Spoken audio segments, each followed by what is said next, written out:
BJPಯವರು CBI ಬಿಟ್ಟು ಬೇರೆ ಏನು ಕೇಳಲೇ ಇಲ್ವಲ್ಲ. ಕರ್ನಾಟಕ ಪೊಲೀಸ್ ಸಮರ್ಥವಾಗಿದೆ. ಕರ್ನಾಟಕ ಪೊಲೀಸನ್ನು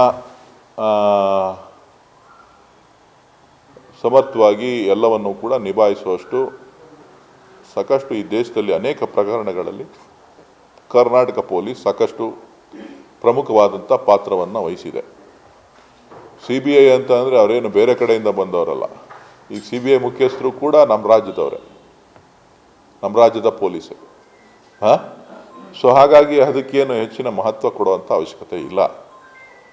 ಇವರು ಕೇಂದ್ರದಲ್ಲಿ BJP ಸರ್ಕಾರ ಇದೆ, ನಮಗೇನಾದ್ರು ಅನುಕೂಲ ಆಗ್ಬೋದು ಅಂಥೇಳಿ ಈಗಾಗಲೇ 4-5 ಪ್ರಕರಣಗಳನ್ನು CBIಗೆ ಕೊಟ್ಟಿತ್ತು.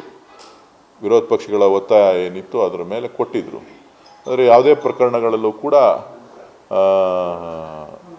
ವಿಚಾರಗಳು ನಮಗೆ ನ್ಯಾಯ ಕೊಡಿಸೋದ್ರಲ್ಲಾಗಲಿ, ಅವರೇನು ಆರೋಪಗಳು ಮಾಡಿದರು ಆರೋಪಗಳಿಗೆ ಅವ್ರಿಗೆ ಧ್ವನಿಗೂಡಿಸ್ಲಿಕ್ಕೆ ಸಿಗುವಂಥ ಯಾವುದೇ ಒಂದು ಅಂಶಗಳು ಕೂಡ ಬೆಳಕಿಗೆ ಬಂದಿಲ್ಲ.